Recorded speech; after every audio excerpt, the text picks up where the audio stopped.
E a tensão diplomática entre Brasil e Estados Unidos provocou protestos em São Paulo. Na manhã de hoje, manifestantes se reuniram em frente ao consulado americano na zona sul da capital paulista. O grupo expressou indignação com as novas tarifas impostas pelo governo. A gente, inclusive, tem imagens desse protesto aí do governo dos Estados Unidos queimando uma bandeira americana, né? E uma imagem do presidente Donald Trump ali, retratado como um demônio, inclusive, você tá vendo ele queimando no chão ali, ó.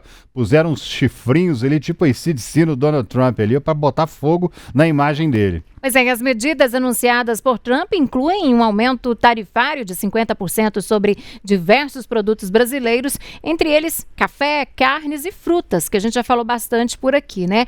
Apesar da expectativa de que as novas regras entrassem em vigor hoje, o início foi adiado, portanto, para o dia 7 de agosto, quinta-feira da semana que vem. Em Brasília, o ministro da Fazenda, Fernando Haddad, afirmou que o governo brasileiro não pretende responder com retaliações. Segundo ele, a estratégia vai ser recorrer a instâncias como a OMC e a Justiça Americana para proteger os contratos e também os interesses comerciais do país.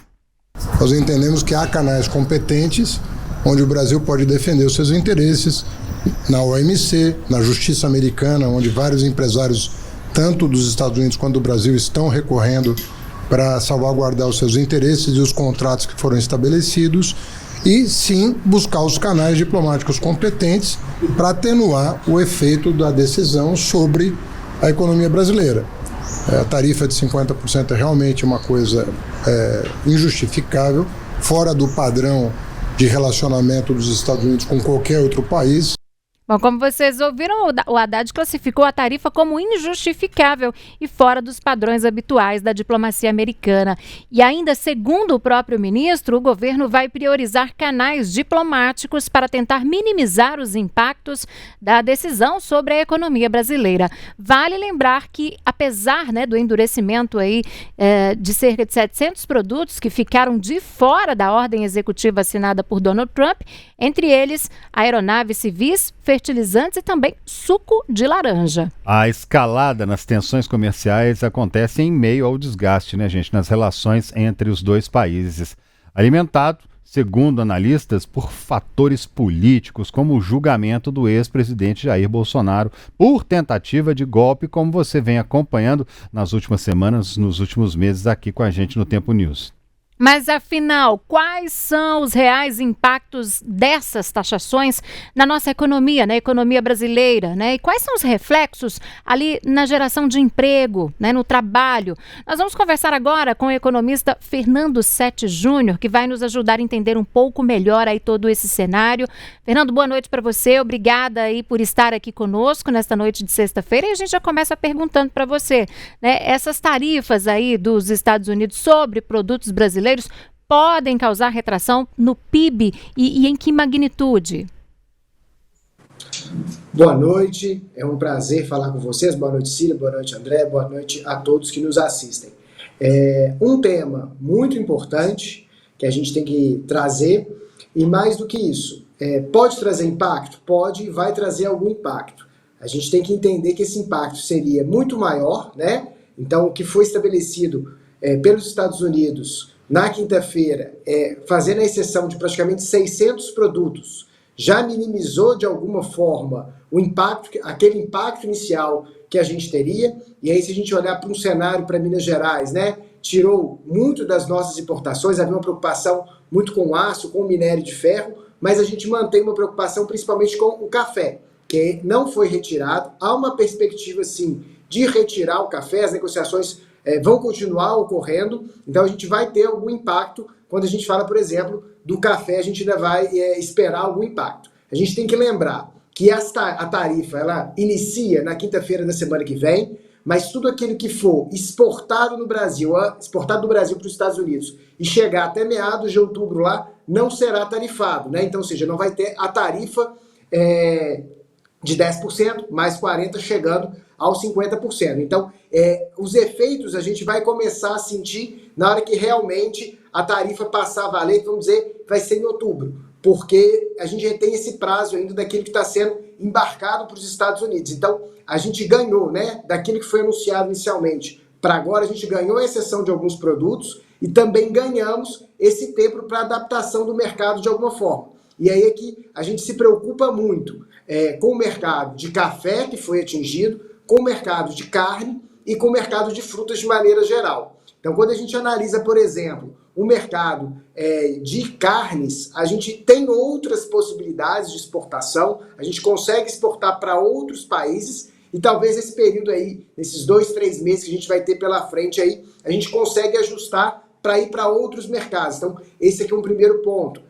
Mas também a gente está esperando um menor abatimento de corte, né, de gado de corte, ou seja, já tem a perspectiva de não abater o gado para poder ter, na realidade, a criação de mais gado ali para frente. Então, vai ter diminuição do preço aqui no Brasil. A gente não pode ficar com essa perspectiva, porque a gente vai ter um reajuste no próprio mercado internacional, quanto já tem uma perspectiva de uma menor oferta. Então, não necessariamente isso vai chegar no preço aqui no Brasil. Quando a gente analisa para as frutas, já é um mercado ainda mais complicado para a gente realocar isso. Quando a gente olha para o cenário de Minas Gerais, afeta menos, né? Visto que a maioria das exportações de frutas estão concentradas no Nordeste e não aqui em Minas Gerais, mas também vai ser um mercado que vai ser afetado, porque não existe essa demanda toda no mundo, de forma geral, então esse ajuste fica mais difícil. E quando a gente analisa para Minas Gerais, o mercado do café, a gente fica um pouco mais preocupado. Havia uma perspectiva do café entrar. O Brasil é um dos maiores exportadores de café para os Estados Unidos, e Minas Gerais se destaca nesse ponto,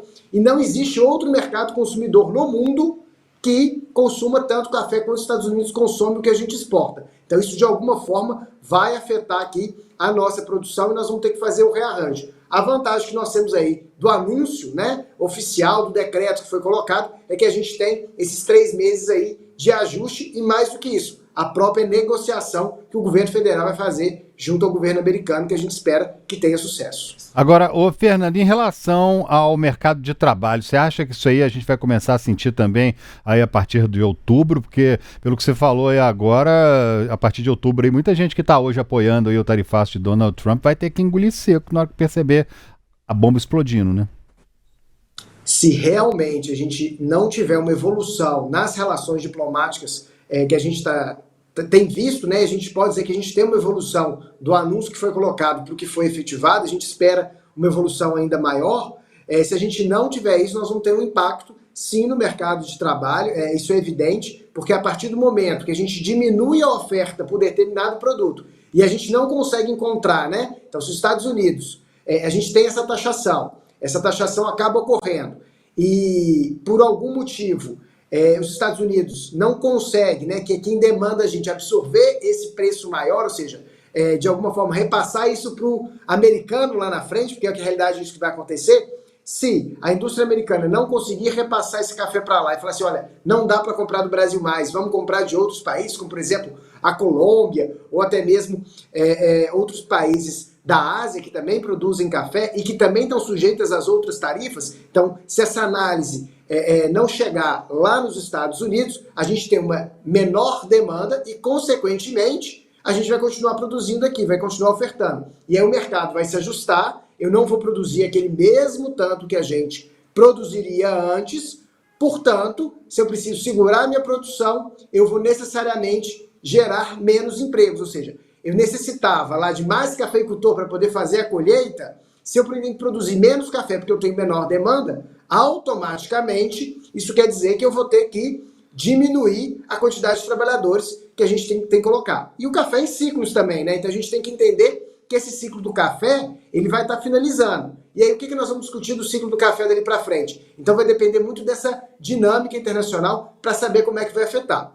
Do café especificamente, nós temos que lembrar também que o café que é exportado lá para fora não é o mesmo café consumido aqui no Brasil. Então vamos dizer que essa troca ela não é tão simples assim. Então isso vai afetar de alguma forma. E outra forma que afeta o mercado de trabalho também, e é indireto, e que muitas das vezes a gente não percebe, se eu diminuo essa minha relação comercial com os Estados Unidos de alguma forma, eu diminuo essa relação comercial, entra menos dólar no Brasil. Então há uma valorização do dólar. O dólar valorizando, aquilo que eu iria comprar, eu ia importar em dólar, né? ou então eu faria essa negociação de alguma forma, os preços aumentam, fica mais difícil de eu investir. E a inflação também vai subir. Se a inflação sobe, pode ser que eu tenha um aumento de taxa de juros, então as pessoas vão produzir menos, porque vai ficar mais caro o crédito, o dinheiro fica mais caro consequentemente. O dinheiro ficando mais caro, eu vou ter uma menor perspectiva de aumento de produção. E aí eu gero um desemprego. E aí a gente vai gerando isso em cadeia. Então, ou seja, o problemático não é só a tarifa agora, é o que ela pode desencadear nos próximos 6, 7 meses aí. Agora, Fernando, quais seriam os estados mais prejudicados aí, mais impactados negativamente, pensando nas indústrias, né, na concentração de determinadas indústrias exportadoras? Dá para listar aí quais seriam os mais prejudicados? Dá para a gente ter uma ideia, né? Talvez não os estados, mas se a gente pensar em regiões, a gente tem regiões que vão ser extremamente prejudicadas.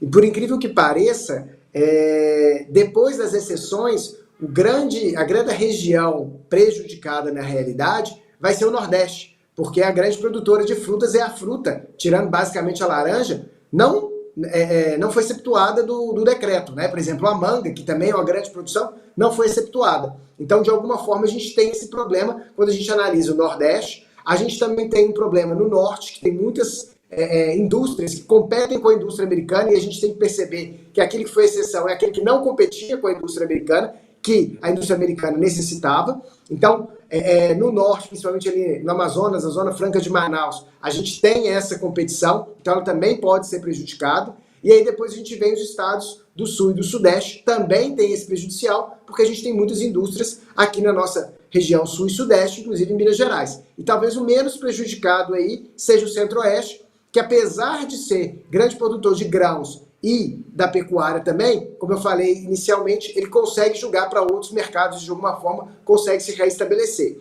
Então, com aquilo que foi exceptualizado lá no decreto dos Estados Unidos agora recentemente, a gente talvez tenha a grande região impactada de alguma forma, talvez seja a região Nordeste, porque nós estamos falando da fruta, a fruta é um bem perecível, não dá para estocar, e isso a gente pode levar essa dificuldade aí. Então a gente tem que ficar atento. Minas Gerais, talvez nesse ponto aí, saiu um pouco melhor. O próprio estado de São Paulo, que também é industrializado, saiu um pouco melhor devido às exceções que foram colocadas, né? São Paulo, muito a questão da Embraer, que era um problema, então se exceptuou ali a questão dos aviões comerciais. Minas Gerais, a questão do minério de ferro e do aço também foi exceptualizado. Então isso minimiza os problemas que trariam para Minas Gerais. O próprio Rio de Janeiro, a questão do petróleo. Então a região Sudeste, que era a principal impactada, na hora que vieram as exceções, a gente, vamos dizer assim, estamos um pouco mais tranquilos, não que não sejamos impactados, mas poderia ter sido muito pior do que aquilo que a gente imaginava inicialmente. Bom, Fernando, o ministro Fernando Haddad disse hoje que o Brasil não deve retaliar, aí não deve adotar medidas retaliativas. Os Estados Unidos, quando o Brasil estão recorrendo... Caso isso não aconteça, a situação poderia escalar para uma guerra comercial, na sua avaliação? E qual que seria o impacto dessa possível situação aí sobre os empregos? Bem, primeiro ponto, na minha visão, a posição do ministro Fernando Haddad é muito inteligente de não partir para um confronto comercial com os Estados Unidos, não partir para uma retaliação por 2 motivos. Primeiro, se eu retalho, pode ser que eu tenha, né, uma nova onda de tarifas para o Brasil, né, a retaliação da retaliação, e isso seria um problema, a gente não consegue fazer negociação em cima disso. E segundo, aumentando as tarifas norte-americanas, indiretamente, vai afetar aqui a inflação no Brasil, porque os produtos importados vão ficar mais caros. E é algo que o governo também não está querendo, isso não é benéfico para a economia brasileira. Então, eu acho que essa guerra comercial, a princípio, ela não vai ocorrer. A diplomacia brasileira tratou muito bem dessa primeira parte. Eu acredito que nos próximos meses também consegue fazer uma negociação para incluir outros itens. E a gente tem que lembrar que não é só o Brasil, né?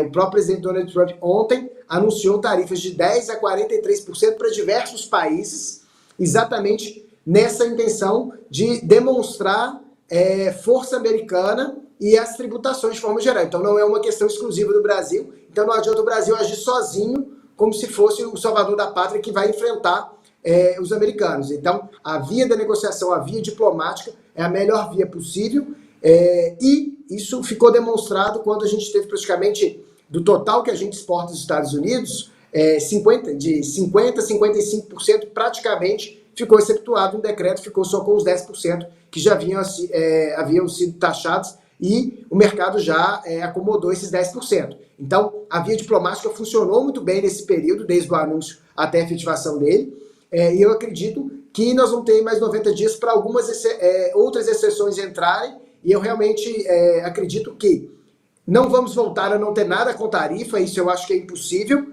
mas eu acredito que a gente consegue incluir outros itens, como frutas, como café e talvez até mesmo a carne, e a gente colocar aí quase 80% do que a gente exporta com a tarifa de 10%, ou uma tarifa entre 10% e 50%, né? A gente chegar no meio termo dessa negociação. Então, o importante nesse momento todo é a negociação diplomática, chegar no melhor ponto e não o enfrentamento e não a retaliação, que isso não vai funcionar e não funcionou com nenhum dos outros países com Donald Trump.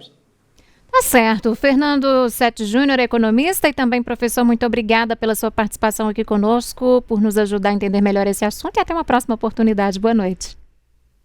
Eu que agradeço a oportunidade, sempre à disposição. Uma boa noite.